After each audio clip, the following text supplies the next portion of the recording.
अभी हम point by point देखें। फर्स्ट केस है एक्सपोर्ट और सप्लाई टू एसईजेड यूनिट और डेवलपर।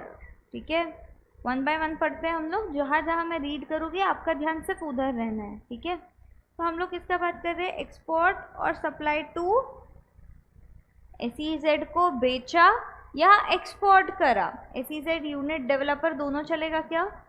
डेवलपर मतलब ये जो पूरा कॉम्प्लेक्स बना रहा है वो, जिसका पर्टिकुलर यूनिट है वो यूनिट हुआ एसईजेड का। अगर आप डेवलपर को दे रहे हो तो भी सप्लाई टू एसईजेड डेवलपर में कवर हो गए। अगर आप यूनिट को दे रहे हो तो भी आप सप्लाई टू एसईजेड यूनिट में कवर हो गए, बराबर। यस, हर जगह एसईजेड यूनिट एंड डेवलपर है एक्सेप्ट फॉर इनवॉइसिंग के एक्सेप्शन में। शाबाश, वेरी नाइस। समझे क्या? याद है क्या वहाँ पे सिर्फ क्या है एक्सेप्शन में? एसईजेड यूनिट, बराबर। ठीक है, तो हम क्या बोल रहे हैं, एक्सपोर्ट और सप्लाई टू एसईजेड यूनिट और developer on payment of IGST without LUT, जो जय बता रहा था, बराबर। विदाउट एलयूटी अगर आप सप्लाई करते हो मतलब टैक्स पे कर रहे हो।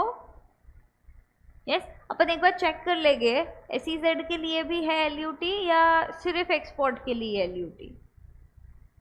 ठीक है, अपन चेक कर लेंगे, बट एनी विच वेज हम लोग का बोलना ये है, अगर आउटवर्ड सप्लाई जब भी आप कर रहे हो तो टैक्सेस अगर आप कुछ पे करते हो तो ये आउटवर्ड सप्लाई एक तो एक्सपोर्ट है या तो एसईजेड है, तो आपको उसका रिफंड मिलेगा जो भी टैक्स आप पे कर रहे हो। समझा? यस। अब दूसरा चीज़ हम बोल रहे हैं जो है RFD 01 है ना, एक एप्लीकेशन है जो आपको फाइल करना पड़ता है रिफंड के केस में। ठीक है, पर इसका कोई नीड नहीं है अगर आप एक्सपोर्ट कर रहे हो तो। शिपिंग बिल जो है it is sufficient to claim your refund. समझे? अलग से एप्लीकेशन देना है क्या RFD 01 का? नो। फर्स्ट केस समझा? Yes. The application for refund to be filed by supplier of goods after such supply have been admitted in full in SEZ. But SEZ में तो करना पड़ेगा क्या हमको एप्लीकेशन फाइल? ठीक है, कौन फाइल करेगा? जो एसईजेड को सप्लाई कर रहा है। After such goods have been admitted in full in SEZ for authorised operations endorsed by specified officer. Supplier of services अगर है तो along with such evidence regarding receipt of services for authorised operations और enforced by the specified officers. Next है refund of unutilised ITC. देखे क्या इसको? देखे क्या इसको?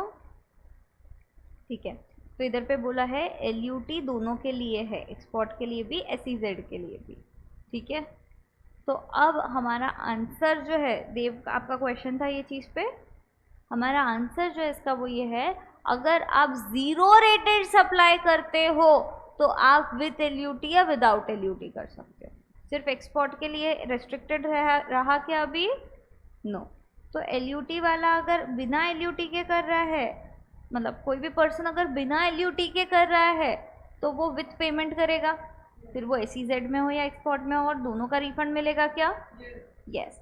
वही अगर हम विदाउट पेमेंट कर रहे हैं क्योंकि हमारे पास एलयूटी है, बराबर, तो हमने आउटवर्ड सप्लाई पे टैक्स पे करा है क्या? लेटर ऑफ अंडरटेकिंग बता के। ठीक है, बट हमने खरीदते समय कुछ टैक्सेस तो पे किए रहेंगे, करेक्ट है ना? अगर हम आउटवर्ड सप्लाई कर रहे थे तो आउटवर्ड के अगेंस्ट इसको सेटल ऑफ कर रहे थे और जितना भी टैक्स पे किया उसका रिफंड ले रहे थे, तो नेट हमारे पॉकेट से कुछ गया था क्या? नहीं। बट अब हम क्या बोल रहे हैं, आउटवर्ड पे तो हमको टैक्स ही नहीं लगा, तो जो इनवर्ड पे हमको टैक्स लग चुके हैं क्या उनका रिफंड मिलेगा? Answer is yes. आईटीसी का खाली 2 केसेस में रिफंड मिलता है, बाकी कोई भी केस में रिफंड नहीं मिलता है। एक है अगर एलयूटी के साथ आप सप्लाई करते हो ज़ीरो रेटेड सप्लाई में, मतलब कि एसईजेड यूनिट और एक्सपोर्ट, तो खाली ये केसेस में, और सेकंड केस है इन्वर्टेड ड्यूटी स्ट्रक्चर, उसके अलावा अनयूटिलाइज्ड आईटीसी का कभी भी रिफंड आपको नहीं मिलेगा। समझा?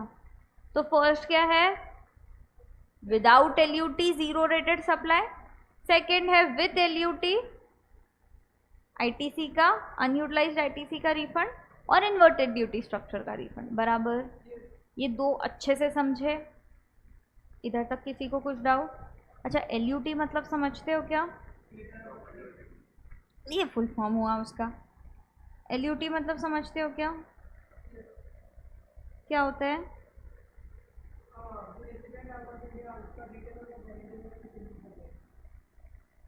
तो इससे क्या होता है? लेटर ऑफ गारंटी नहीं बोल रहे हैं हम, लेटर ऑफ अंडरटेकिंग बोल रहे हैं हम।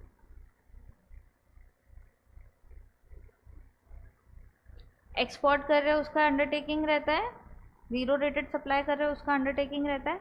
अगर आपके पास ये है ना, तो आप एक्सपोर्ट या ज़ीरो रेटेड सप्लाई जो भी आप कर रहे हो, अगर आपके पास है ये,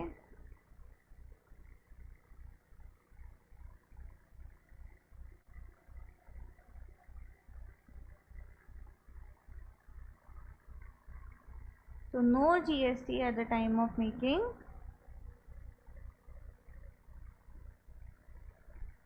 नहीं, at the time of making zero rated supply. बराबर? अच्छा, तो एलयूटी क्यों इशू कर रहे हैं? बिना एलयूटी के भी तो अपन एक्सपोर्ट करके रिफंड ले लेंगे।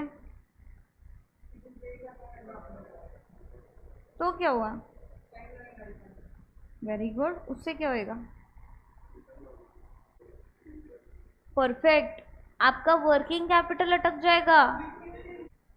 तो बेसिकली लिक्विडिटी, वर्किंग कैपिटल, ये ब्लॉक हो जाएगा। बराबर? यस। तो हमको वो ब्लॉक नहीं करना है, हमारा बिजनेस बढ़ाना है। सिर्फ गवर्नमेंट के साथ थोड़ी ना खेलना है, ये लो पैसा, दो पैसा। तो इसलिए हम क्या कर सकते हैं, लेटर ऑफ अंडरटेकिंग इशू कर सकते हैं। तो एवरी ईयर इशू होता है लेटर ऑफ अंडरटेकिंग।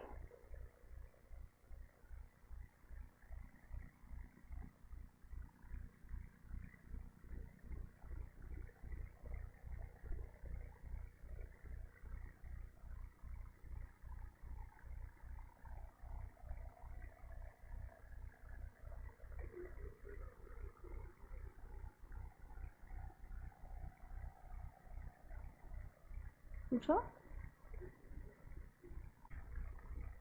तो आपने अभी तक फर्स्ट पॉइंट देखा, ठीक है, सेकेंड पॉइंट देखा, थर्ड आता है डीम्ड एक्सपोर्ट। अब डीम्ड एक्सपोर्ट क्या है?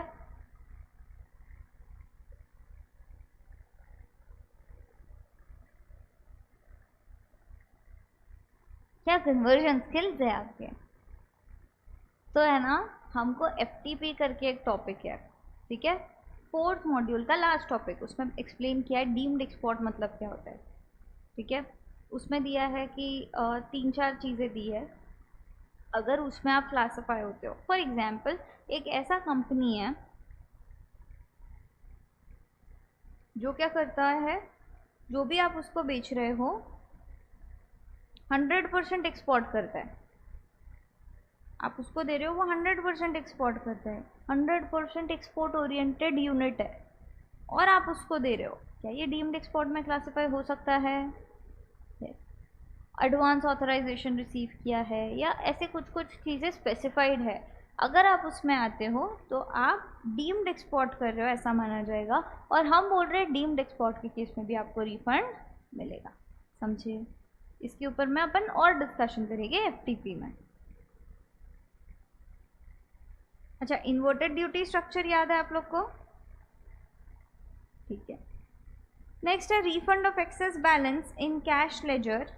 अगर कुछ एक्सेस बैलेंस बचा है हमारा कैश लेजर में, मृणाल ने बोला था ये पॉइंट, यस, उसका रिफंड ले सकते हो क्या आप? Yes, after payment of tax interest penalty. भाई तुम्हारा पेमेंट पूरा होना चाहिए, हाँ, टैक्स इंटरेस्ट पेनल्टी का, फिर रिफंड ले सकते हो। Supply not made against advance receive, supply not receive, आपका एडवांस के केस में रिसीट वाउचर रहेगा। फिर सप्लाई नहीं हुआ, रिफंड वाउचर रहेगा, रिफंड वाउचर अटैच कर दो, समझे? यस। नेक्स्ट, मेजॉरिटी केसेस में हम लोग रिटर्न में एडजस्ट कर लेते हैं क्योंकि उसमें हो जाता है, हमारा सेल इतना होता है तो हम लोग पैसा मांग लेते हैं वापस गवर्नमेंट को। बट जस्ट इन केस आपका पैसा नहीं होता है, बैंक अकाउंट में भी मांग सकते हो, ठीक है? एक तरीके से आप रिफंड नहीं ले रहे हो उनसे, लाइबिलिटी कम करके। आईजीएसटी रॉन्ग हेड में डिपॉजिट करा, सी और एस में करना था, और वाइस से वर्सा, आई में करना था बट सी और एस में कर दिया, समझे?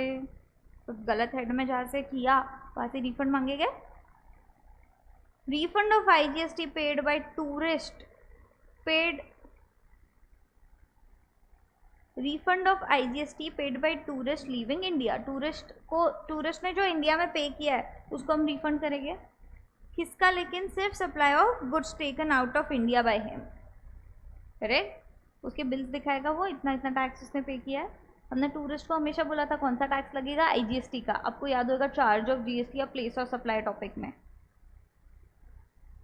टूरिस्ट को हमेशा आईजीएसटी लगाते थे क्योंकि उसको रिफंड देना है तो फिर सेंट्रल गवर्नमेंट देखेगा उसको कितना रिफंड देना है, ठीक है?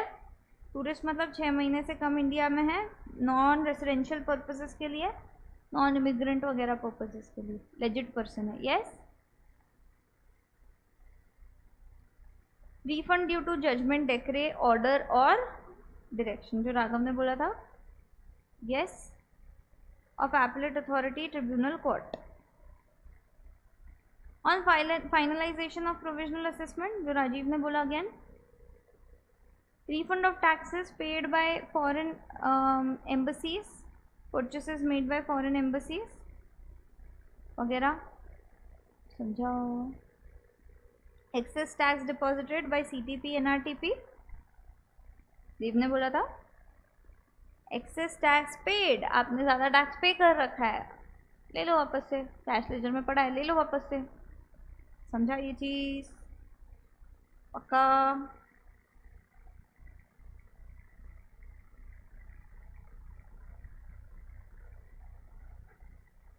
एक पॉइंट उधर 3-4 लाइन्स जो लिखा है वो पढ़ रहे हैं फिर। Refund of additional IGST paid on account of upward revision in price of the goods subsequent to export and on which the refund of IGST paid at the time of export of such goods has already been sanctioned. Suppose उसका price बढ़ गया, ठीक है? जब आप export कर रहे हो कोई आइटम का, आपने 1 लाख रुपया भरा था, अब उसका प्राइस बढ़ गया, जैसे ही प्राइस बढ़ा आपका टैक्स बढ़ा, तो आपने अगर एक्सेस टैक्स पे कर दिया है तो प्राइस रिविजन की वजह से तो आपको एक्सेस रिफंड भी मिल जाएगा। अगर पहले वाले 1 लाख को रिफंड सैंक्शन कर दिया था तो गवर्नमेंट ने, तो आप कुछ एक्स्ट्रा भी पे करोगे तो उसका भी रिफंड आपको मिल जाएगा क्या?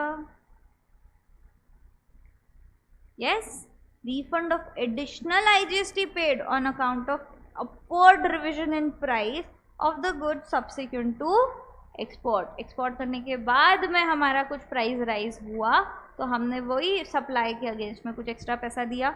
हमको बोला गया अरे 1 लाख नहीं, इसके ऊपर तो तुमको गोल्ड प्राइस बढ़ गई है तो अब एक्सपोर्ट कर रहे हो तो इस पर 1.5 लाख चार्ज करना था, बराबर?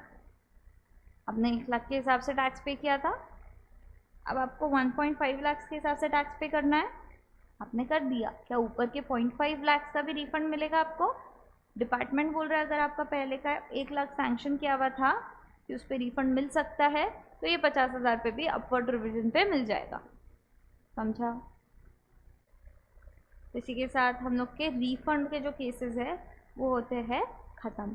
अब हम क्या देखेंगे? प्रोसीजरल एस्पेक्ट रिफंड का कैसे होता है, उसके अलावा एक अनजस्ट इनरिचमेंट का प्रिंसिपल है वो बहुत इंपॉर्टेंट है इसमें, वो देखेंगे, और रिफंड की कैलकुलेशंस देखेंगे, ठीक है?